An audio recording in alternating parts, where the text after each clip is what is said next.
Hey, Eivind here, back with a new edition of A New Leading Edge.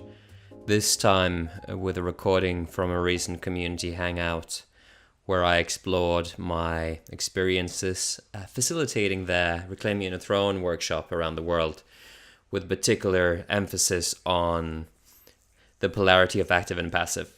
The constellation work that I'm speaking about in this video is distinctly different from the 3-month rite of passage from men that is also called Reclaim Your Inner Throne.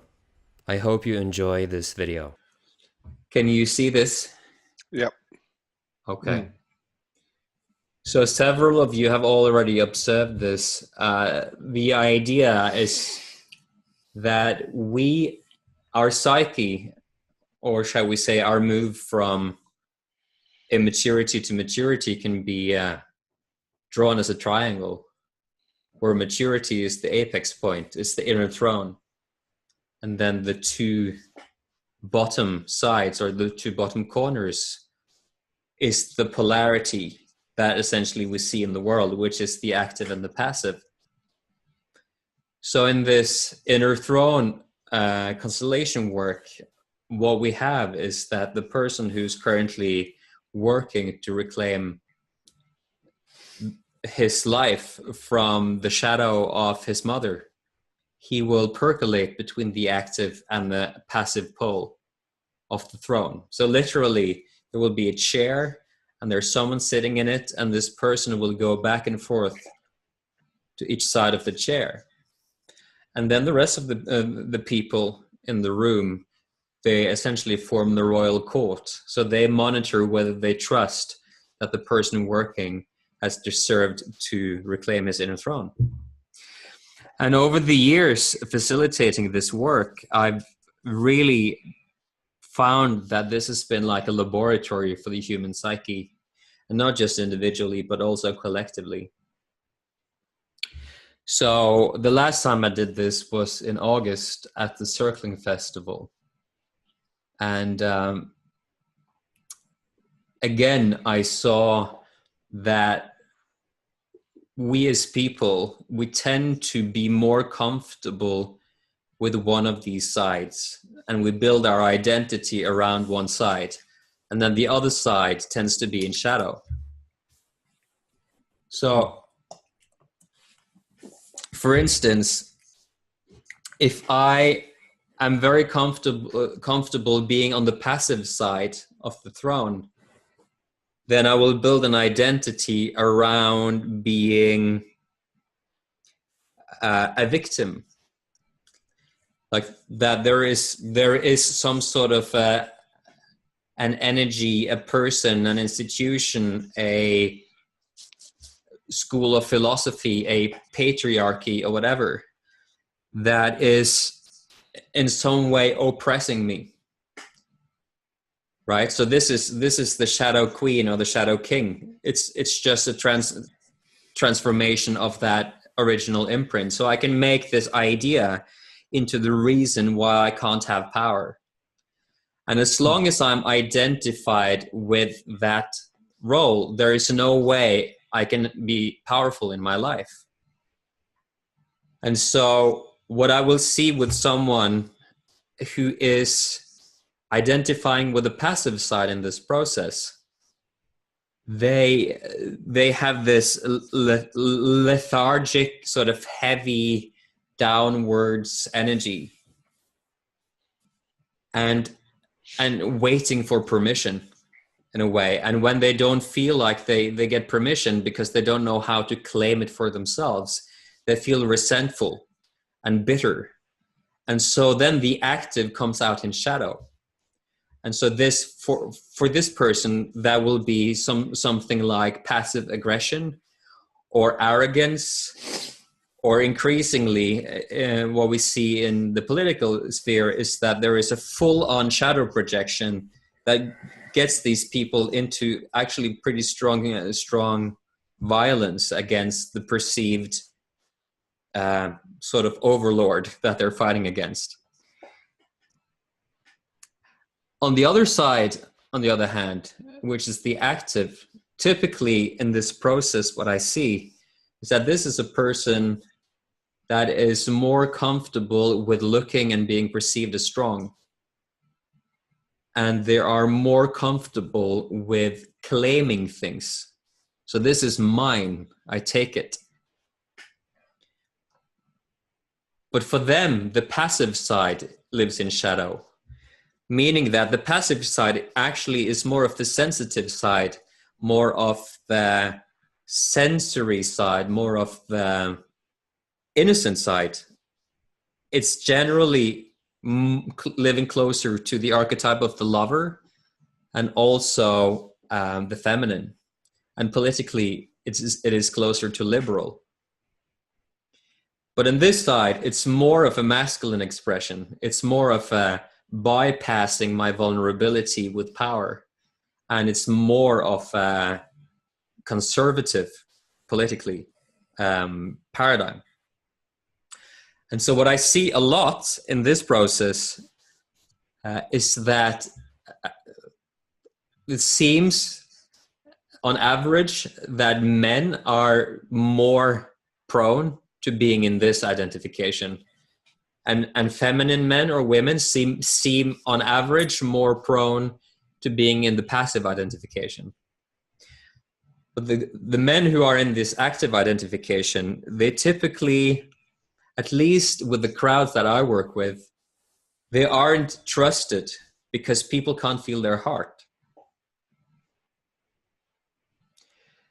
So what I have to work with these guys, some of them are women, but typically they seem to be men, is that I need to put them over to the passive, where they really feel their need to be seen and validated and loved. And in a way, getting more attuned to their innocence and their yearning for that love. And somehow, bit by bit, their heart cracks open. And when their heart cracks open, they can go back to the active side, the warrior, assertive, and then they can claim the seat of their power in a way that the royal court actually trusts. And so depending on the way that a person builds his identity system, his self-image, one of these is their perceived home base, and the other one lives in shadow, until the point that they arrive at a form of awakening in which they reclaim their shadow, and then they have the opportunity to reclaim their inner throne. And essentially that's what the constellation work is about.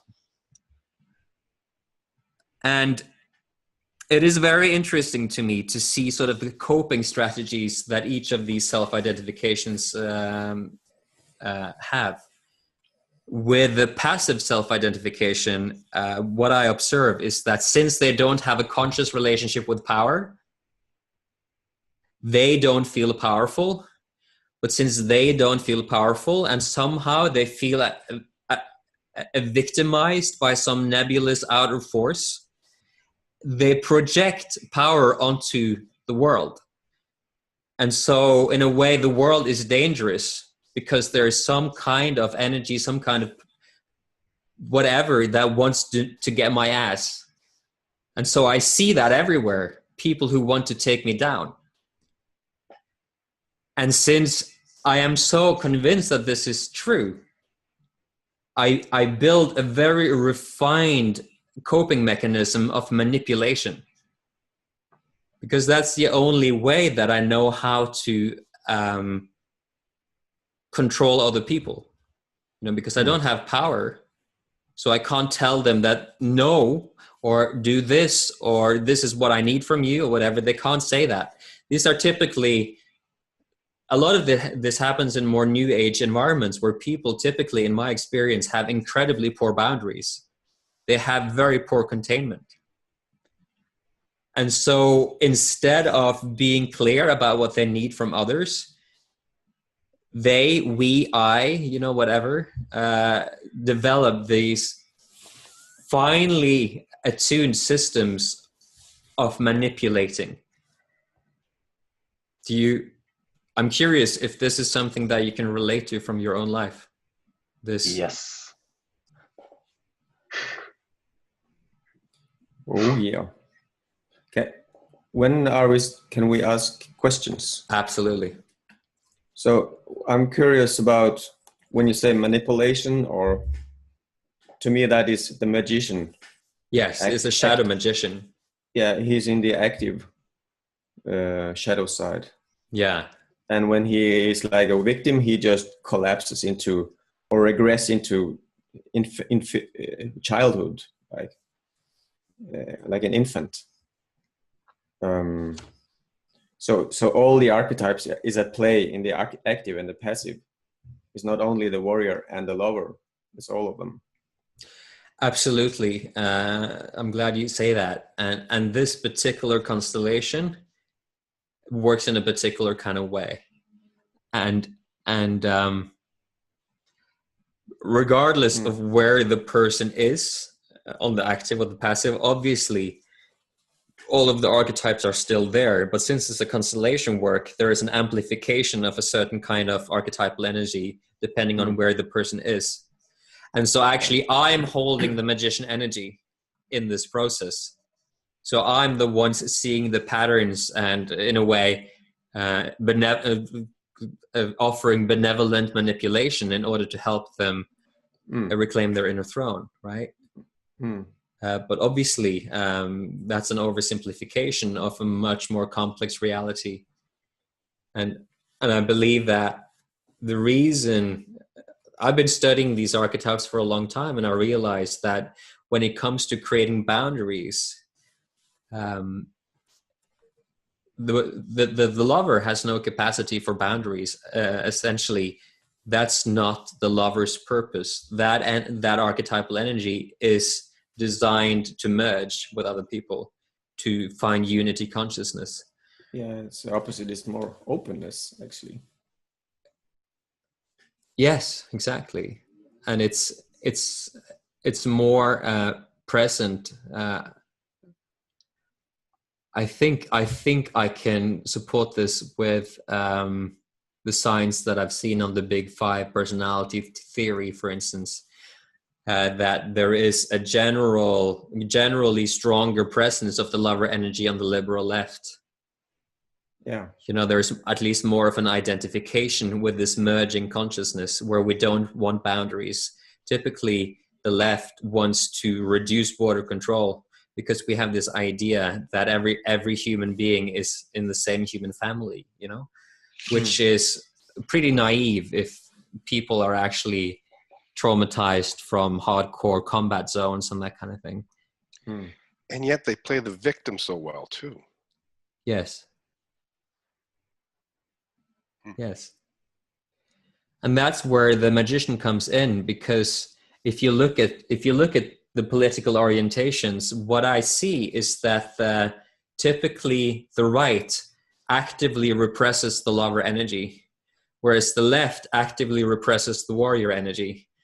And so essentially it's like they need each other more than anything. Like it's kind of like ridiculous to look at, because this is why I sometimes feel like I have the master key, because I'm just seeing like, hey, guys, you're literally playing out each other's shadows in this ridiculous circus in the world right now. And the only thing that you need to do to get everything that you want is embrace the other side as yourself, and then you're home free. Yeah, but they trigger each other wounds. I know. So it just hurts. And I gotta have a place to point the finger. Go away. Yeah, which is essentially what I find so interesting about this, is that there is no amount of stuff that I could do from this paradigm that's going to get me what I need. The whole paradigm that I'm operating in is so deeply flawed that I'm going to get more and more stuck in the shadow. So do the polarized active and passive, do they go further?